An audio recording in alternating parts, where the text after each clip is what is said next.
अस्सलाम वालेकुम व्यूअर्स, कैसे आप सब लोग। आई होप आप सब खैरियत से होंगे। मैं हूं डॉक्टर दानिश, आपको हमारे चैनल पे खुश आमदीद। Welcome to my channel. आज हम बात करने जा रहे हैं हाउ टू हील वुंड्स, जख्मों को कैसा भरा जाए।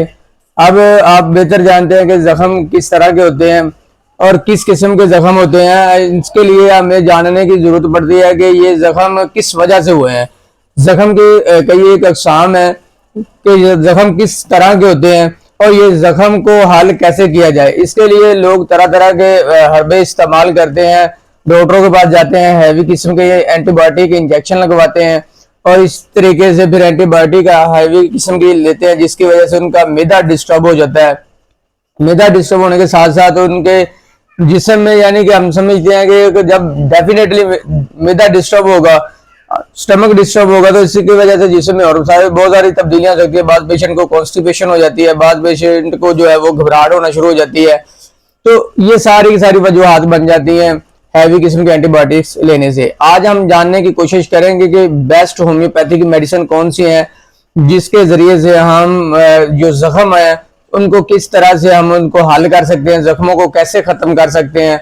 और ये जख्म कितनी किस्म के होते हैं, इसमें आप बेहतर जानते हैं कि अल्लाह ना करे किसी को अचानक से कोई चोट लग गई है, वो भी इसमें अकाउंट होता है। और अल्लाह ना करे किसी का एक्सीडेंट हो गया किसी वजह से और उसकी वजह से उसका ऑपरेट हुआ हुआ, वो भी जख्म है। और बाज का ऐसा भी होता है कि बेड सोर होते हैं। बेड सोर से मुराद वो ऐसे पेशेंट जो किसी बीमारी की वजह से अब वो चलने फिरने के काबिल नहीं है और वो बेड पे लेटे ही रहते हैं, चारपाई पे लेटे हुए हैं और लेटे लेटे उनकी कमर पे फोल्डिंग एरिया होते हैं, जैसे कमर पे हो गया और ये कंधे हो गए, शोल्डर हो गए इनके बैक पे, और इस तरह हिप पे हो जाते हैं और कमर के निचले हिस्से में। तो यहाँ पर जख्म हो जाते हैं मुसलसल लेटने की वजह से। और इसी तरीके से डायबिटिक पेशेंट के लिए जो है वो बात का जख्म हो जाते हैं और जो हल होने का नाम नहीं लेते और वो जख्म जानलेवा साबित हो सकते हैं, जानलेवा। इसमें कोई डाउट वाली बात नहीं है। बाद जख्म इस तरीके से वो यानी खतरनाक हद तक फैल चुके होते हैं कि वो अज़ा काटने पड़ते हैं और इसी तरीके से अज़ा काटते काटते उनकी जो है ना वो जिंदगी खत्म हो जाती है। तो ये पेशेंट हमारी नजरों में गुजरे ऐसे पेशेंट।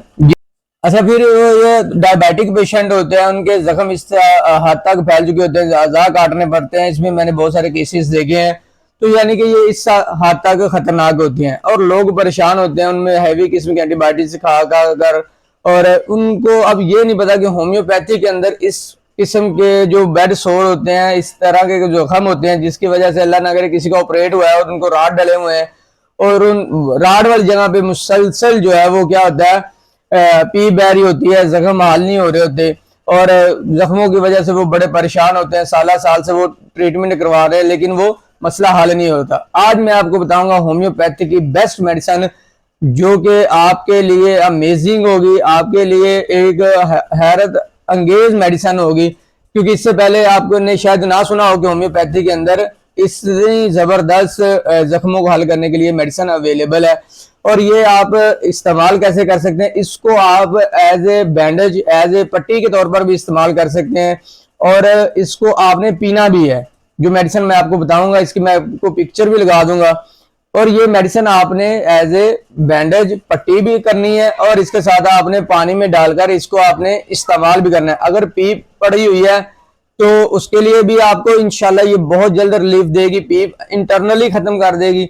और इसके साथ साथ क्या होगा, जब आप बैंडेज करेंगे तो बाहर से जो एक्सटर्नल होता है जख्म, वहां से भी आपके जख्म को बिल्कुल ये यानी कि बिल्कुल ठीक कर देगी इंशाल्लाह।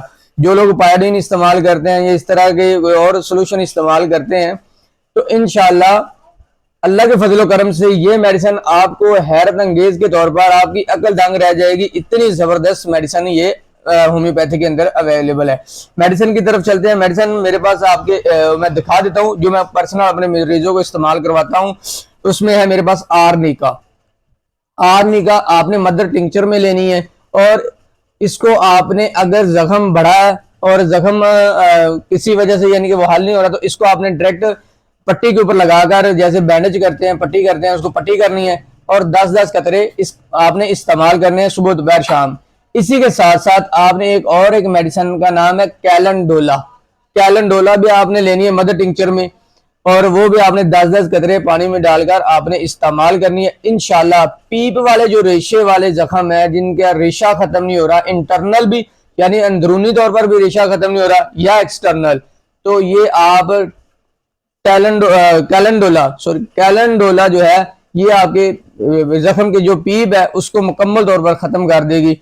और आर्नी का आपके जख्मों को एक्सटर्नल बैरूनी तौर पर जब आप इसको पट्टी बनाकर करेंगे तो इंशाल्लाह ये आपके बाहर वाले जख्मों को बिल्कुल जबरदस्त और यानी कि बिल्कुल ठीक कर देंगे। इसके साथ साथ मैं आपके कॉन्फिडेंस के लिए बात कह रहा हूं, जो आपके जख्म सालों के हैं वो इंशाल्लाह महीनों के अंदर ठीक हो जाएंगे, और जो जख्म आपके महीनों के हैं वो हफ्तों के अंदर ठीक हो जाएंगे, और जो हफ्तों के जख्म है वो इंशाल्लाह चंद दिनों के अंदर ये मेडिसिन इस्तेमाल करने से बिल्कुल ठीक हो जाएंगे। मैं आपको दावे से ये बात कहता हूं कि इंशाल्लाह जब आपके ये जख्म ठीक होंगे तो आपसे गुजारिश करूंगा फिर आप नमाज पढ़ के हमारे लिए दुआ करिएगा।